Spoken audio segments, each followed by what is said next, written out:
Thanks for watching. Don't forget to like, subscribe and share.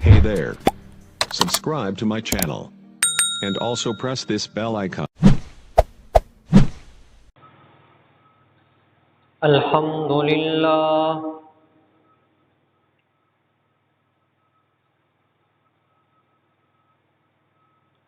Alhamdulillahi wa kafa. Wassalatu wassalamu ala man la nabiyya ba'da.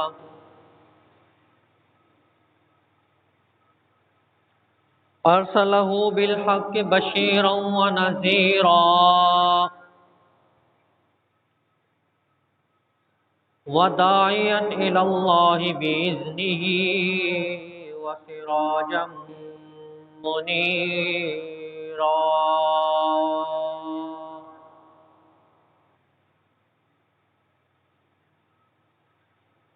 أما بعد فأعوذ بالله من الشيطان الرجيم. بسم الله الرحمن الرحيم.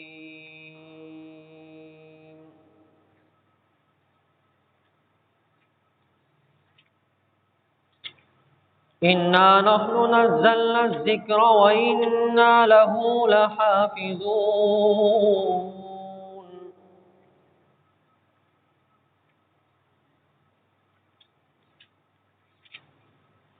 وقال الله تبارك وتعالى في مقام آخر: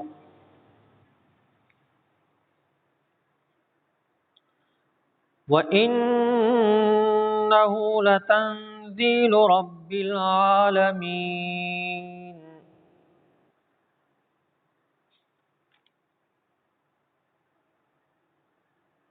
نزل به الروح الأمين على قلبك لتكون من المنذرين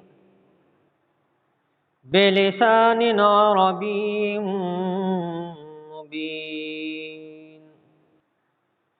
وإنه لفي زبر الأولين. أولم يكن لهم آية أن يعلمه علماء بني إسرائيل.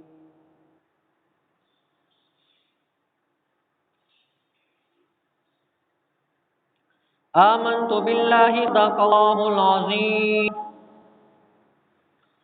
وبلغنا رسوله النبي الكريم. ونحن على ذلك لمن الشاهدين والشاكرين. والحمد لله رب العالمين.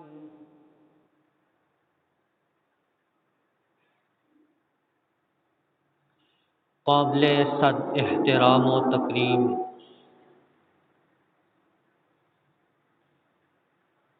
میرے واجب الاحترام دوستوں، بزرگوں،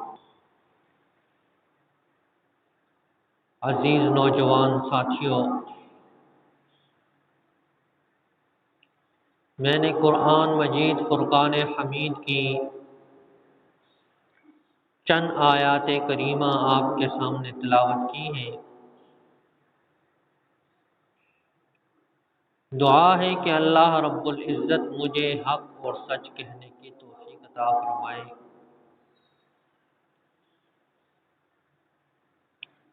سننے اور سنانے کے بعد مجھ ناچیز کو اور آپ بزرگوں کو بھی عمل کرنے کی توفیق عطا فرمائے۔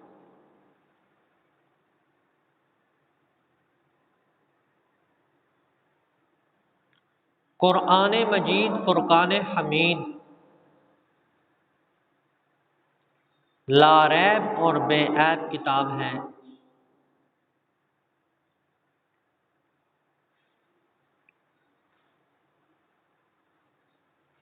اس کے اندر ذرہ برابر بھی شک کی گنجائش نہیں۔ انسان کی عقل میں فطور ہو سکتا ہے، عمل میں فطور ہو سکتا ہے، دل میں فطور ہو سکتا ہے، زبان پہ فطور ہو سکتا ہے، لیکن قرآن کی حقانیت میں کوئی شک نہیں۔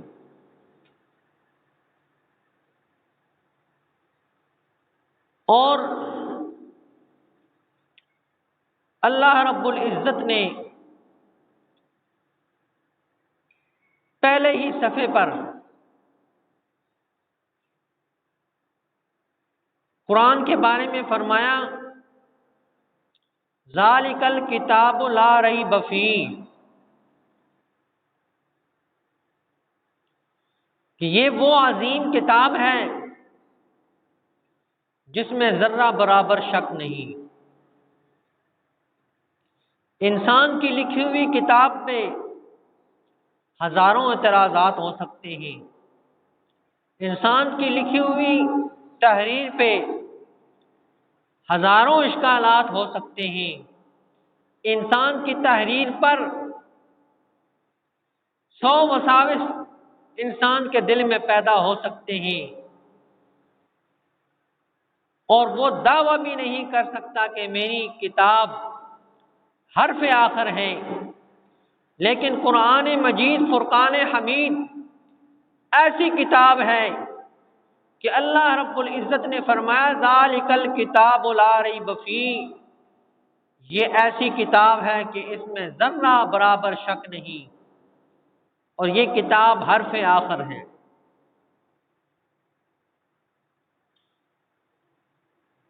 قرآن کو مٹانے کے لیے مختلف ادوار میں کام کیا گیا، قرآن کی آواز کو دبانے کے لیے مختلف ہیلے بہانے کیے گئے، قرآن مجید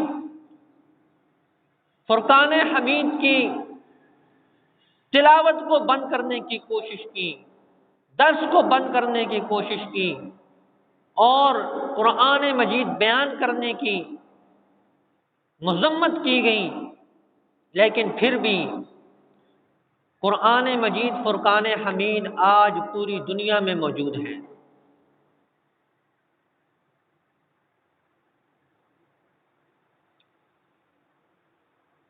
پرانی بات نہیں، یہ ابھی انگریز کے دور کی بات کرتا ہوں۔ پہلے بھی ایک موقع پر میں نے یہ بات آپ کو سنائی تھی کہ انگریز نے سروے کیا کہ یہ کون سی چیز ہے جو مسلمانوں کے اندر ولولہ اور جذبہ بیدار رکھتی ہے۔ سروے کرنے کے بعد پتہ چلا کہ وہ قرآن مجید ہے۔ تو وہ جو گورنر تھا اس نے کہا قرآن مجید کا جو بھی نسخہ آپ کو ملے اس کو دریا میں ڈال دو۔ ایک مسجد میں گئے، قرآن مجید کے نسخے جمع کیے اور اس کو لانے لگے، تو وہ جو امام مسجد تھا اس نے کہا 2 منٹ بیٹھو۔ ایک معصوم بچے کو بلایا، اسے کہا پہلا پارہ سناؤ، اس نے پہلا پارہ سنایا۔ دوسرے کو بلایا، اس نے دوسرا سنایا۔ تیسرے کو بلایا، اس نے تیسرا سنایا۔ ایسے ہی 30 بچوں نے 30 پارے سنا دیے، اور اس کے بعد اسے کہنے لگے اب قرآن شریف لے جاؤ، قرآن تو تم ختم کر سکتے ہو لکھا ہوا، لیکن ان بچوں کے سینے سے قرآن نہیں نکال سکتے ہو۔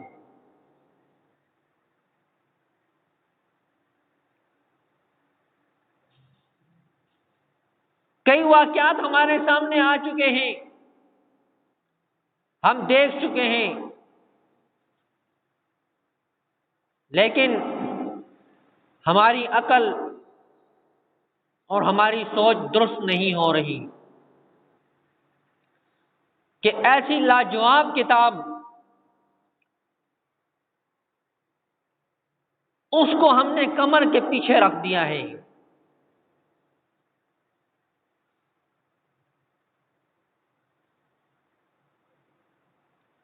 اور یہ معمولی کتاب بھی نہیں،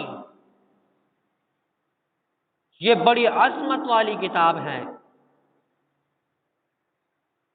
انسان کی لکھی ہوئی نہیں ہے، بلکہ یہ اللہ رب العزت نے نازل کی ہے۔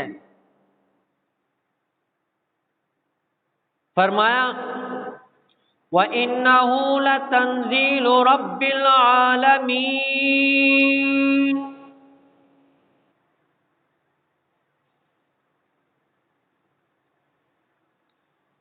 بے شک یہ وہ کتاب ہے جس کو نازل کرنے والا پروردگار عالم ہے۔ وہ پروردگار عالم کون ہے؟ جس کے بارے میں اللہ رب العزت نے ابتدا میں فرما دیا الحمدللہ رب العالمین،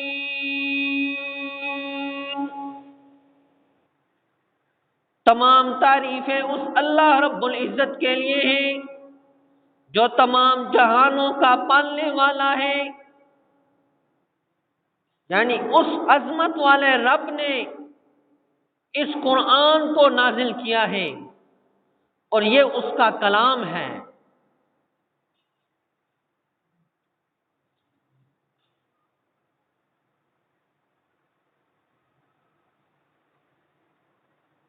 تو کتنی عظمت والی کتاب ہوگی کہ عظمت والے نے بھیجا ہے، جو بادشاہوں کا بادشاہ ہے، جس نے اعلان کیا لمن الملک اليوم، قیامت کے دن کہے گا کہ آج بادشاہت کس کی ہے، کوئی جواب دینے والا نہیں ہوگا، اور ہم سب نے انہی کی طرف لوٹ کے جانا ہے۔ اس پروردگار عالم نے اپنا کلام ہمارے لیے اتارا، اور یہ کون لے کے آیا اس کے بارے میں اللہ رب العزت فرماتے ہیں نزل به الروح الامین، اس کو لے کے آنے والا امانت دار فرشتہ ہے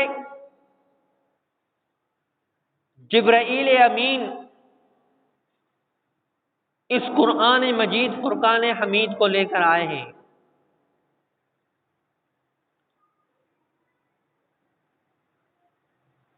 اور اتنا طاقتور فرشتہ ہے کہ روایات میں آتا ہے کہ اس کے 500 پر ہیں، اور 2 پر کھول دیں تو مشرق اور مغرب اس کے بیچ میں آ جاتے ہیں۔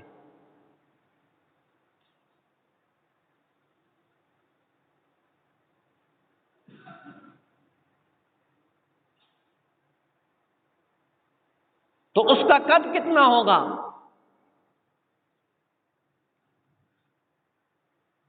لوط علیہ السلام برے کام میں مبتلا تھی، تو جبرائیل علیہ السلام نے اس پوری بستی کو اپنے پر کے نوک پہ اٹھا کے آسمانوں کے قریب لے گیا، اور وہاں سے ان کو الٹ دیا، اور پھر اوپر سے پتھروں کی بارش ہو گئی۔ اتنا طاقتور فرشتہ ہے۔ وہ طاقتور فرشتہ، اس کے بارے میں اللہ فرما رہے ہیں یہ امانت دار ہے، اور اس امانت دار فرشتے نے میرا کلام آسمانوں سے لایا ہے۔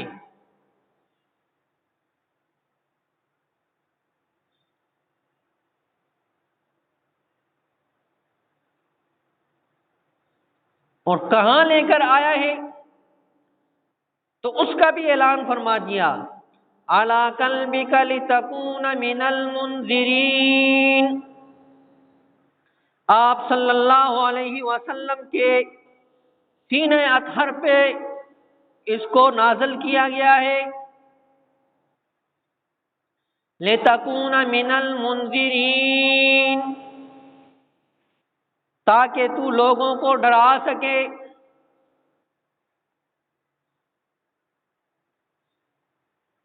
اس عظیم ہستی کے سینے کے اوپر نازل کیا جس کے لیے ساری کائنات بنائی گئی۔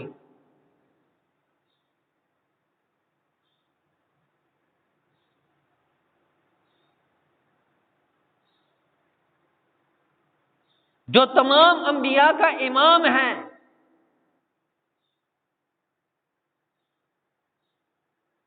تمام انبیاء اکرام نے آپ صلی اللہ علیہ وسلم کی ابتدا میں نماز پڑھی۔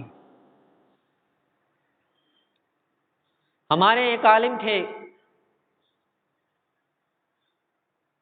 ان کا ایک قادیانی کے ساتھ مکالمہ ہوا، تو انہوں نے اس کو پھنسایا، تو اس دلیل پہ پھنسایا کہ آپ امام الانبیاء ہیں۔ تو اس نے کہا کہ آپ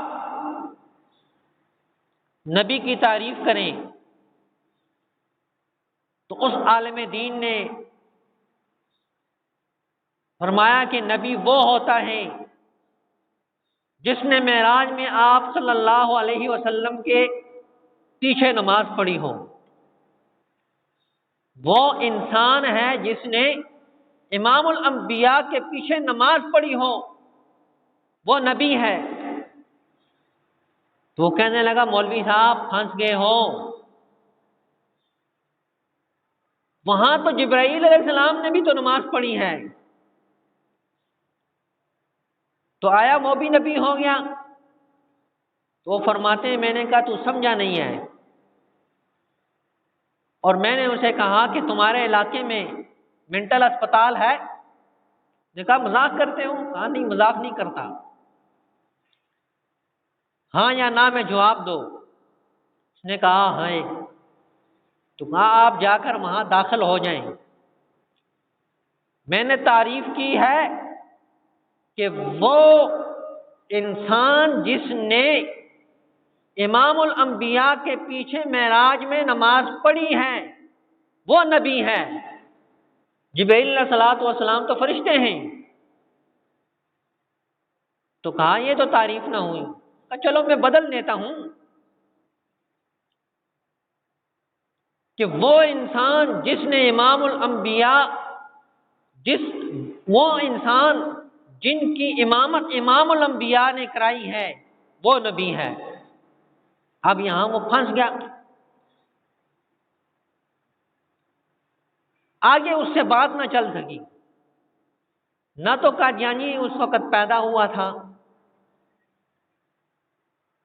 اور نہ اس کا وجود تھا، یہ تو بہت بعد میں پیدا ہوا۔ تو وہ امام الانبیاء جو تمام انبیاء کا امام ہے، تمام انبیاء سے افضل ہے، اس کے اوپر یہ قرآن مجید فرقان حمید اتارا گیا ہے۔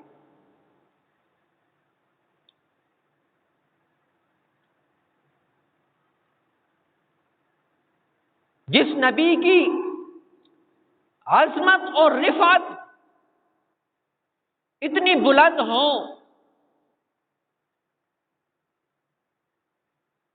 اور جس کا ہر قول سچا ہو، اور جس کی ہر ادا اتنی خوبصورت ہو کہ اس کی مثال نہ پیش کی جا سکے، وہ بھی عظمتوں والا پیغمبر،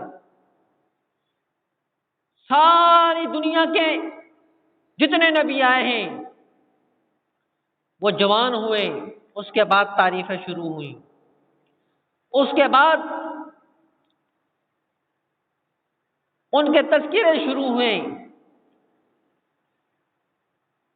لیکن آپ صلی اللہ علیہ وسلم کے تذکرے پیدائش سے ہزاروں سال پہلے شروع ہو گئے، مختلف انداز میں تذکرے ہوئے۔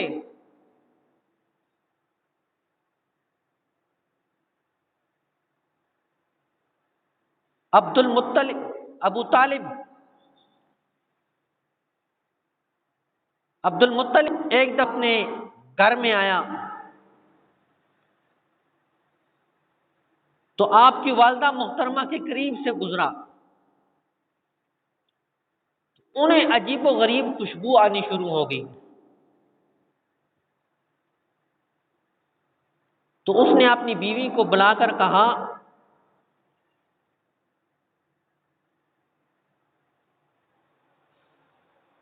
کہ اس کو سمجھاؤ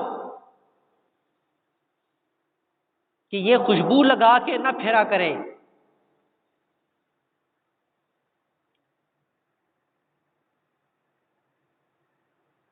انہوں نے حضرت آمنہ کو بلایا، پاس بٹھایا اور کہا بیٹا، عرب کا رواج ہے جو بیوہ ہو جاتی ہے وہ خوشبو نہیں لگاتی، اور ہم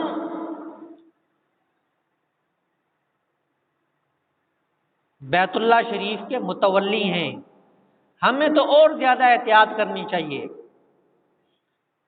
تو حضرت آمنہ نے جواب میں کہا کہ میں نے آج تک عطر فروش کی دکان ہی نہیں دیکھی، اور میں آپ کو اگر اور باتیں بتاؤں تو شاید آپ کہیں کہ یہ کہیں دیوانی تو نہیں ہو گئی۔ میں درختوں کے قریب سے گزرتی ہوں، درخت مجھے سلام کرتے ہیں، کڑک دھوپ میں چل رہی ہوتی ہوں، میرے اوپر بادل کا سایہ ہوتا ہے، پتھر مجھے سلام کرتے ہیں، یہ سب اس بچے کی برکت ہے۔ میں کنویں کے قریب جاتی ہوں، پانی امڑ کے باہر آ جاتا ہے، یہ وہ پیغمبر ہے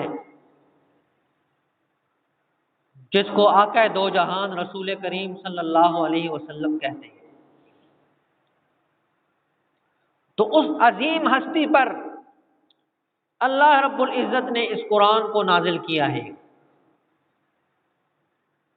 کون سی زبان میں نازل ہوا یہ بھی اللہ رب العزت نے بتا دیا، بلسان عربی مبین،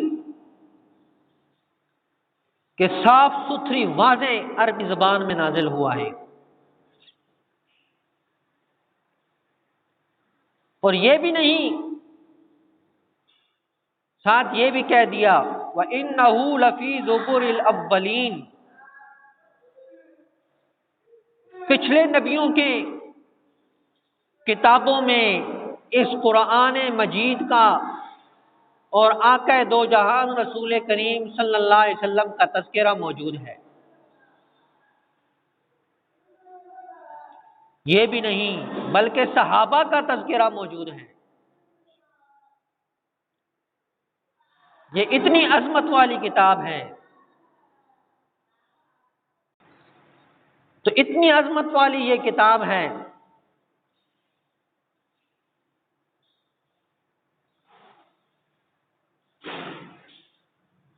اور یہ بھی نہیں کہ اس کتاب کا کسی کو پتہ ہی نہیں تھا، پہلے آپ صلی اللہ علیہ وسلم کے آنے سے پہلے کسی کو پتہ نہ ہو۔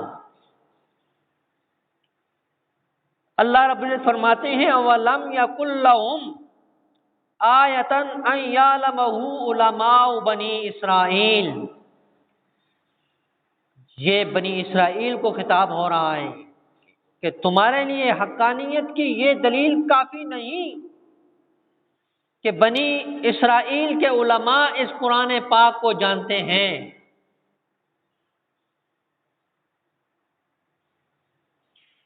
انہوں نے بھی اپنی کتابوں میں پڑھا تھا کہ ایک پیغمبر آئے گا اور اس کو اس طرح عظمت والی کتاب ملے گی. اور سورۃ البقرہ میں اللہ رب العزت فرماتے ہیں کہ بنی اسرائیل والے لوگوں کو کہتے تھے یستفتخون، تم ہمارے ساتھ لڑتے ہو، جھگڑتے ہو، ہم پر غالب آتے ہو. ایک نبی آنے والا ہے، ہم اس کے ساتھ مل کر تمہارا مقابلہ کریں گے اور وہ پوری دنیا پہ غالب آ جائے گا. اللہ فرماتے ہیں تم جانتے باوجود اس کو نہیں مانتے ہو. تو یہ ایسی عظمت والی کتاب ہے کہ اس کو بنی اسرائیل کے علماء بھی جانتے تھے کہ اس عظمت کیا ہے.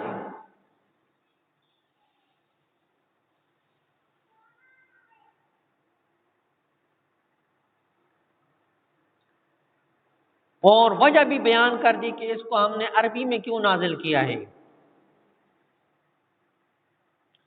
فرمایا وَلَوْ نَزَّلْنَاهُ عَلَى بَعْضِ الْأَعْجَمِينَ،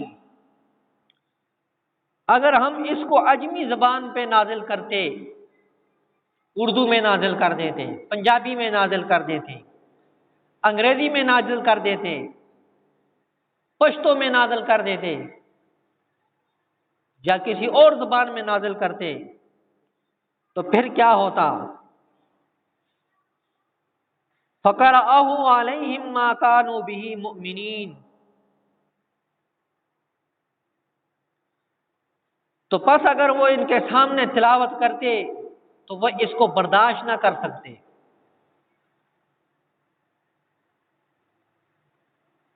تو میرے واجب الاحترام دوستو بزرگوں، اس قرآن کی عظمت اور رفعت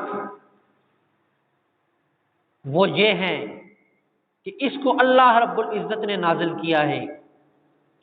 اس کو لانے والے جبرائیل علیہ الصلوۃ والسلام ہیں اور آپ صلی اللہ علیہ وسلم پر نازل ہوئی ہے.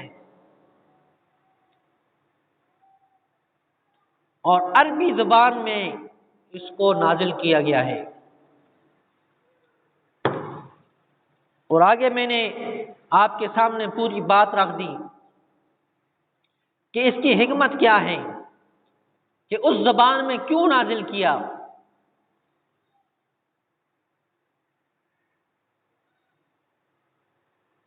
بنی اسرائیل کے علماء، عوام، ان کو خبر ہے کہ یہ قرآن کس مقصد کے لیے ہے، لیکن آج کلمہ پڑھنے والا مسلمان اس کو پتہ ہی نہیں قرآن کیا کہتا ہے، اسے پتہ ہی نہیں قرآن کس مقصد کے لیے آیا ہے، اسے خبر تک نہیں قرآن ہمیں کیا کہتا ہے.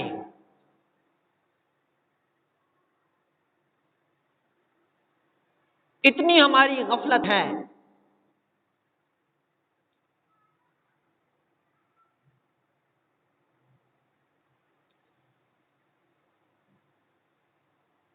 اتنا ہم قرآن سے دور ہیں. قرآن کی عزت اور تعظیم ہر انسان کرتا ہے، غلاف میں بند کر کے اوپر رکھتا ہے، بہت اچھی بات ہے. اس کی وجہ سے، عظمت کی وجہ سے اور ادب کی وجہ سے بے شمار گھرانے مسلمان ہو گئے.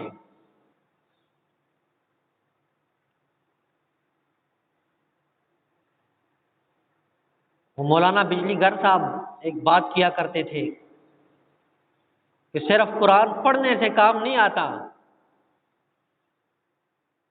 اس کو سمجھنا بھی چاہیے کہ ہمیں کیا کہہ رہا ہے.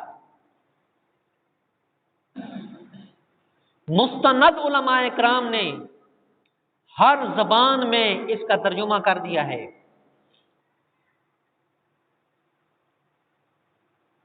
علماء دیوبند ہمارے سامنے ہیں.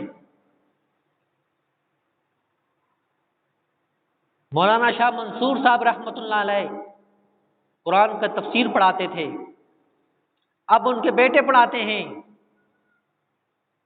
مولانا ڈاکٹر شیر علی شاہ صاحب رحمۃ اللہ علیہ قرآن کی تفسیر پڑھاتے تھے پشتو زبان میں. کوئی یہ کہے کہ ہمیں اردو نہیں آتی ہے، یہ کوئی دلیل نہیں ہے، اس سے کوئی بچ نہیں سکتا. مولانا حسن جان صاحب رحمۃ اللہ علیہ نے بھی قرآن کی تفسیر پشتو میں پڑھائی ہے. اردو میں پڑھانے والے حضرات بھی ہیں. شیخ الحدیث حضرت مولانا سرفراز خان صفدر صاحب رحمۃ اللہ علیہ، جن کو امام اہل سنت کا لقب ملا اور ایوارڈ ملا تمام علماء کی طرف سے. دارالعلوم دیوبند کے آخری فاضل، پاکستان میں آخری فاضل تھے، وہ بھی قرآن مجید کی تفسیر پڑھاتے تھے. ابھی ان کا بیٹا پڑھاتا ہے مولانا زاہد الراشدی صاحب، وہ پڑھا رہے ہیں. اور بھی بے شمار علماء کرام ہیں جو علماء دیوبند سے وابستہ ہیں، وہ قرآن کی تفسیر پڑھاتے ہیں اردو زبان میں. فارسی میں بھی تفسیر آ چکی ہے آڈیو میں، علماء دیوبند کی مستند تفسیریں آ گئی ہیں.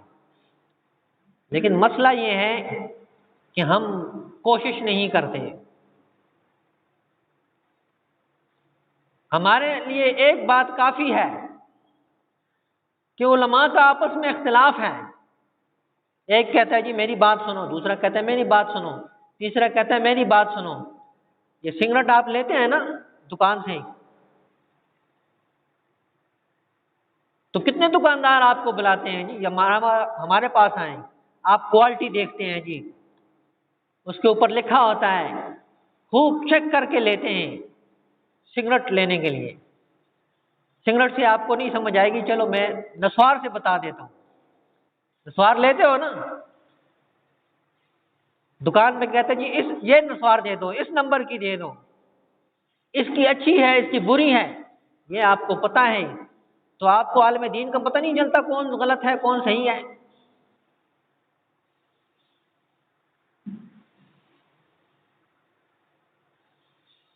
آپ کو یہ نہیں پتہ چلتا کس نے صحیح لکھا ہے کس نے غلط لکھا ہے.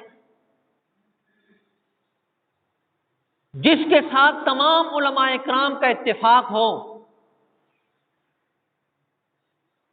اس کے حقانیت کی دلیل ہے. تمام عرب علماء میں علماء دیوبند کو ایک امتیازی شان حاصل ہے.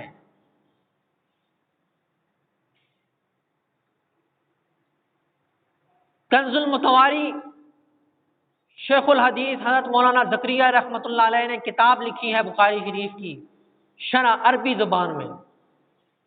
یہ سہارنپور میں رہتے تھے، عربی زبان میں انہوں نے لکھی. جب عرب کے علماء نے دیکھا وہ دنگ رہ گئے کہ اتنی اچھی اور فصیح زبان میں لکھ دی. انہوں نے موطا امام مالک کی شرح لکھی، امام مالک رحمۃ اللہ علیہ کی کتاب کی شرح عربی زبان میں لکھی، اور انہوں نے ساتھ حنفی لکھا. امام کعبہ کہنے لگا کہ اگر یہ ساتھ حنفی نہ لکھتے تو میں 100% یقین کر لیتا کہ یہ حنبلی ہیں مالکی ہیں. تو عرب کے تمام علماء کرام نے علماء دیوبند کو ایک عظمت دی ہے اور ان کے بارے میں اچھے القابات سے نوازا ہے. تو ہمیں بھی چاہیے کہ جب عرب کے علماء امام کعبہ امام الحرمین جن کی تصحیح کر دیں تو ہمیں بھی چاہیے کہ ان کی تصحیح کر دیں.